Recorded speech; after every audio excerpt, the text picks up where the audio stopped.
Good morning students, welcome back to an English class. So students, today I'm going to explain you the third poem of your book, Beehive, which is The Rain on the Roof, and it is written by Kurt Skinney. Okay, so before starting the poem, let us just know about the poet, right? Kurt Skinney was born on November 24, 1826 and he died on January 25, 1904. He was born near Penn Yan, a village in New York, right? And he was a lawyer, politician, journalist and poet from United States, right? He was a lawyer, politician, journalist and a poet from United States. He was partly educated at Antioch College, right? Yellow Springs, Ohio in USA, and he also studied law with Thomas Corwin, right? So this was all about the poet of this poem, Rain on the Roof, Kurt Skinney. Okay, let us see the central idea of this poem. What is there in this poem? The main theme of the poem, right? Just see. First of all, you all should know that it's a nostalgic poem. Now, what do we mean by nostalgic? It is derived from the feeling of nostalgia, right? Now, what is nostalgia? It's like when you get past memories, okay? So when you remember all the things that happened in the past, your past memories. So it's that feeling, okay? So here, this poet remembers those past memories and all. Let us see. This poem tells us what the poet is thinking about when he hears the sound of the rain falling. So the poet here is just he able to hear, what kind of sounds he hear while the rain is falling on the surface of his cottage roof, right? So what is he thinking at that time? Okay, so what is he thinking? Okay, so that is what is described in the poem. Okay, just see, the poem praises the healing power of nature's rain, especially when heard from a cozy bed in a cottage. So here the poem, it praises, right? It praises the healing power of nature's rain, that especially, okay, healing power means when you can heal any wound, right? कुछ लग गया है तो you can heal that wound. Okay, आप उसे ठीक कर सकते हो. So that power of nature's rain, okay, and especially when the poet, here the poet is lying, okay, in a bed, in his chamber, in his room. He's just a small chamber, he's just lying there in his bed and he's hearing this noise, okay. So that noise will just see in the poem, patter sound, right, tingle sound, okay. So he's just hearing, after hearing those sounds, he's able to think of something. He can just revive those past memories, okay. So in his cottage, he's just lying comfortably there, and the sound of the rain falling takes the poet to his childhood, okay. So these sounds that are produced by the rain takes him to what? His childhood, when the fondest memory, fondest means the best memory of his mother is brought before him. So he remembers his mother, okay. So here he just get back to the past memories, okay. He just got back to the past memories through what? Through the sound of the rain. So sound of the rain just shifted him back to past, okay. And where he got which memory? Fondest memory of his mother, okay. So this is the main central idea of the poem, right? So I'll explain you the poem with the line by line with the help of a PPT presentation. So keep watching and do watch it carefully, students. So let us start with the video. So students, now I'm going to explain you the poem line by line in detail. So do watch the video carefully. So let us start. When the humid shadows hover over all the starry spheres, and the melancholy darkness gently weeps in rainy tears. What a bliss to press the pillow of a cottage chamber bed and lie listening to the patter of the soft rain overhead. So students, in this stanza, the poet says that the stars of the sky have become invisible because they have been covered by the clouds. So here the poet has described a rainy night. Okay, so it's a rainy night and the poet is saying that all the stars of the sky they have become invisible. And why have they become invisible? Because they have been covered by the clouds. Okay, because they have been covered by the clouds, that's why they aren't visible. Humid shadow. Here, humid shadow means dark clouds. Humid shadows here means dark clouds which are full of moisture. Humidity, you know, humid is moisture, right? So these shadows, that means these clouds, there are dark clouds in the sky which are full of moisture. They hover means just hang. Okay, that means they are hanging up in the air. Okay, so there are humid shadow, that means there are dark clouds which are full of moisture which are hanging in the air. Okay, and actually darkness usually has a negative connotation. Negative means negative effect. Like whenever we talk about darkness, that means we are talking something negative. Okay, so the poet makes no exception to this rule. That means here also it is denoting sadness only. He says that darkness is making him sad and reflective, and the rain also seems to mirror his emotions, as it looks like tears falling softly from human eyes. That means the rain seems like tears are falling. Rain is looking like tears are falling from a human eye, right? So here the poet says that at this point the only thing that can bring joy to the poet is to curl up with a pillow in the bed of a country cottage.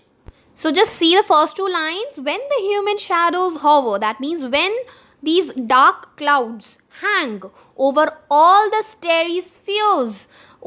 They are hanging where? Over all the starry spheres. Now what do we mean by starry spheres? The night which is full of stars. Okay, so all the stars are invisible because of these dark clouds, dark humid clouds. And the melancholy darkness. Now what do we mean by melancholy? Sad. Melancholy means sad. Okay.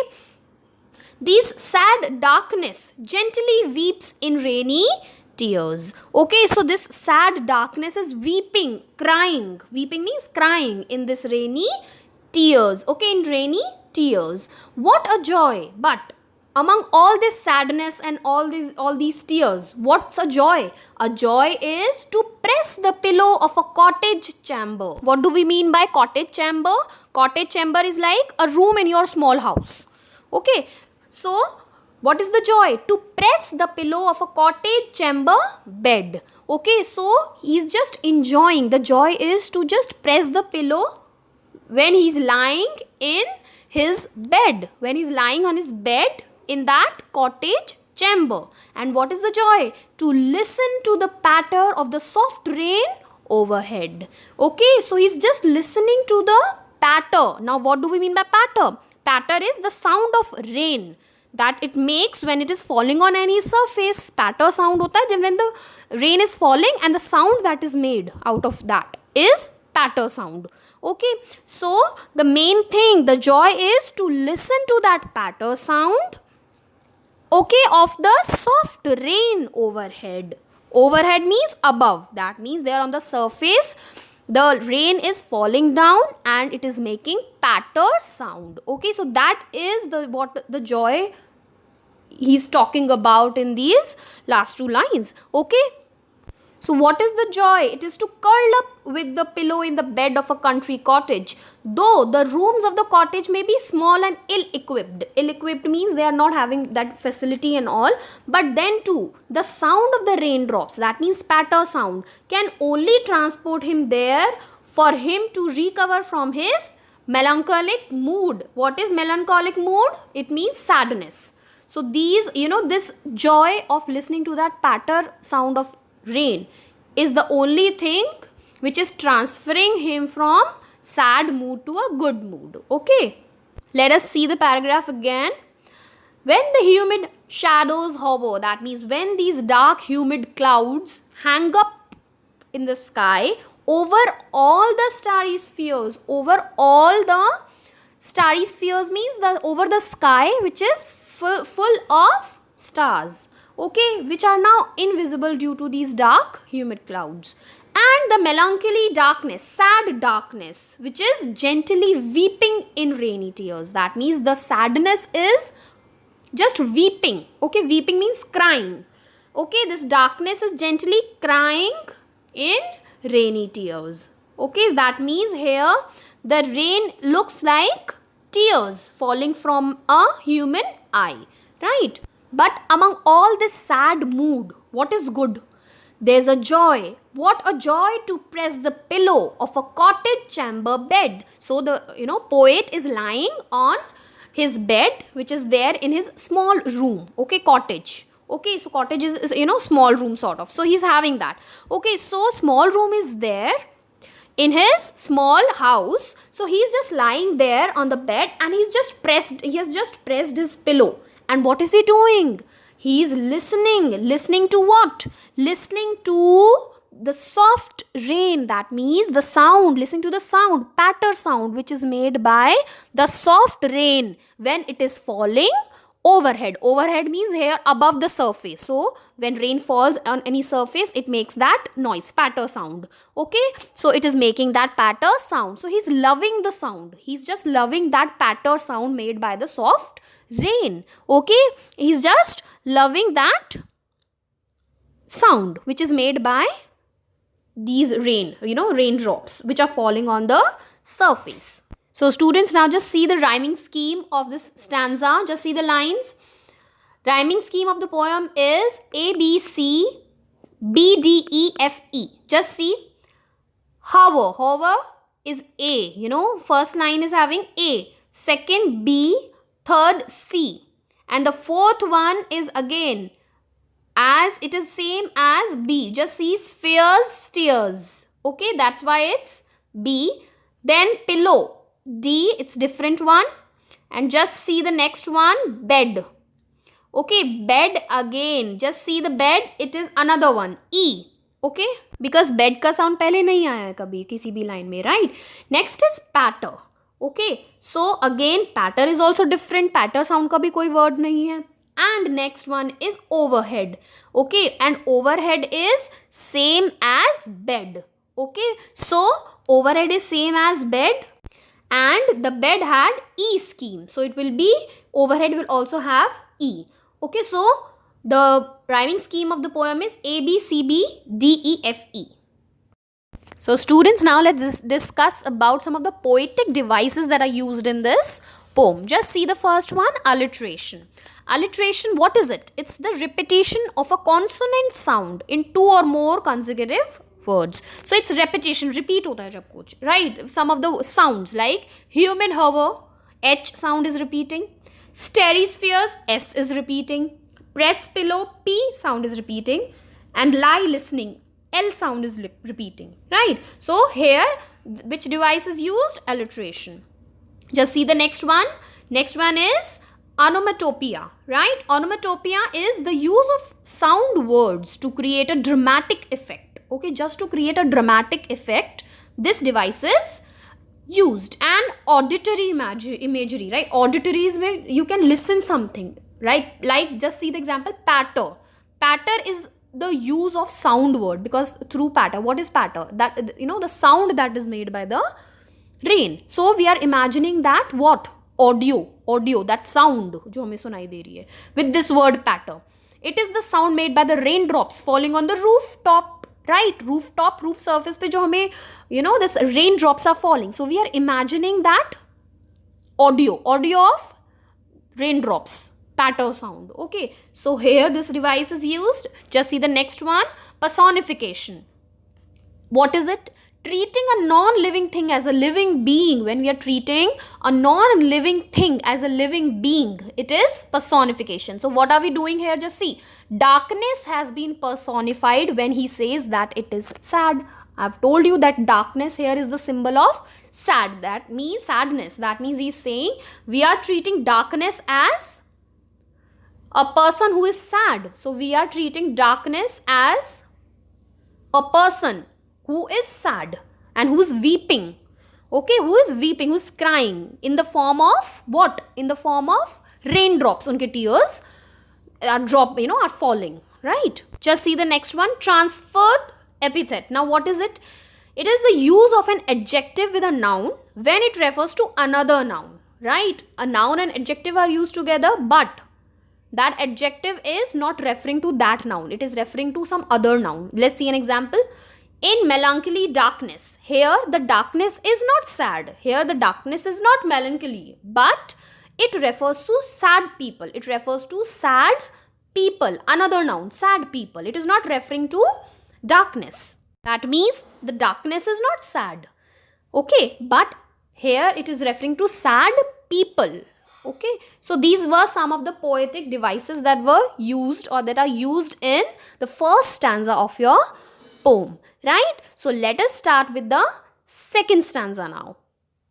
Every tinkle on the shingles has an echo in the heart, and 1,000 dreamy fancies into busy being start, and 1,000 recollections weave their bright hues into woof, as I listen to the patter of the rain upon the roof. So students, in this stanza, the poet is just sensing every sound. He can sense, he can notice every sound that is produced by the rain as the rain tinkles against the shingles. Now what do we mean by tinkles? Tinkle means that ringing sound that is made by the rain when it falls. Okay.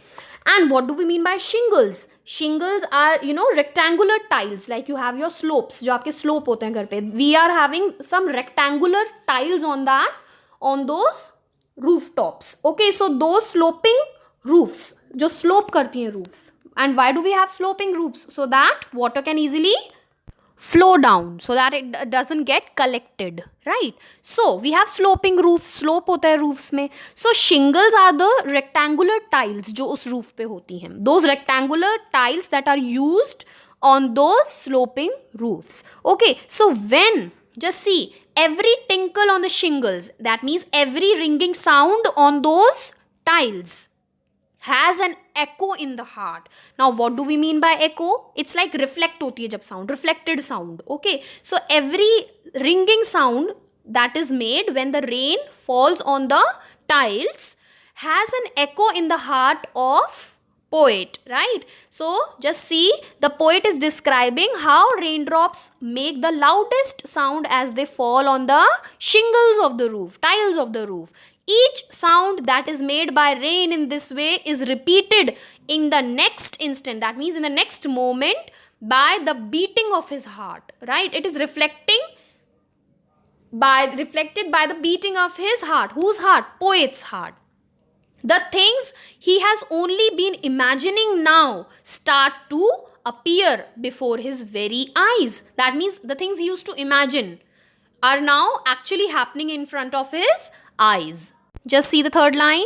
And 1,000 dreamy fancies. Now what do we mean by dreamy fancies? Dreamy fancies means the imaginary stories that we have in our mind. Okay, so imaginary stories, those 1,000 such imaginary stories were there in his, just see, into busy being. Here busy being means mind, busy mind. So number of stories were there, imaginary stories were there in his mind. They are starting now. Starting means they are actually happening in front of his eyes, right? Okay, and 1,000 recollections. Recollections means memories. जो 1,000 उनकी memories हैं, right? Weave their bright hues into woof. Now what do we mean by hues? Hues means here what? Hues is shade, but actually here bright hues is, they are referring to air threads. Okay, in your book the word is weave their air threads into woof. Now what do we mean by air threads? Air threads are like the memories which are there in our dreams, dreamy memories. Okay, so here the poet refers to is saying that the stories that are being woven together in his dreams. So weave their memories, dreamy memories into woof. Now woof is what? Woof is, it refers to the threads woven across the loom. जैसे threads होते हैं which are woven across the loom when we are making a cloth, right? So same way he is saying that all the dreamy memories, they are being woven together. एक साथ they are being woven into a single thread. Okay, all the dreamy memories, they are woven into a single thread. And when is it happening? As I listen to the patter of the rain upon the roof. That means he is able to recollect all his memories, all his thousands of memories, and they have woven into a single thread. Okay, and he continues to enjoy the patter of the falling rains. He is continuously enjoying that sound, the patter sound which is made by the rain, which is falling upon the shingles, which is falling upon the roof. So this is how the poet has described that how he has noticed all the sounds that are being made by the raindrops that are falling on what? Falling on the shingles, falling on those rectangular tiles. Okay, and how that makes just reflect the sound, how his heart just reflect the sound back. Okay, and how he's able to just recollect all the memories and just make, just weave all those into a single thread, right? Now let us discuss about the poetic devices of this stanza. First one is again alliteration. So which all sounds are being repeated? Busy being B sound, there thread th sound, th sound, rain roof R sound. Let's see the next one, onomatopoeia. It is the use of sound words. You already know, I've told you, dramatic effect jo create karte hain, right? So tinkle and patter, again they are, tinkle and patter are producing the sound which is made by the raindrops.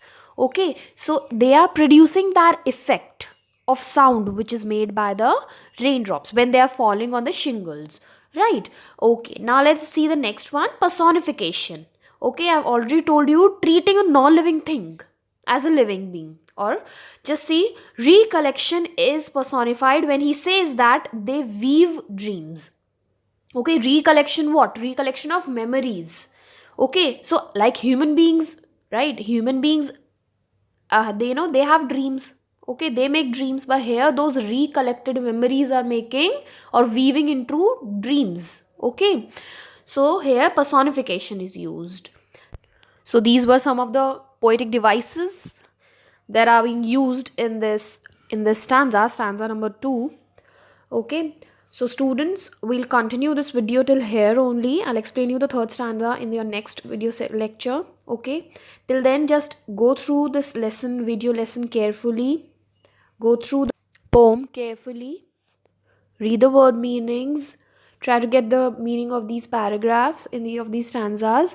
I'll explain you the third one in the next class. Till then, just take care. Thank you.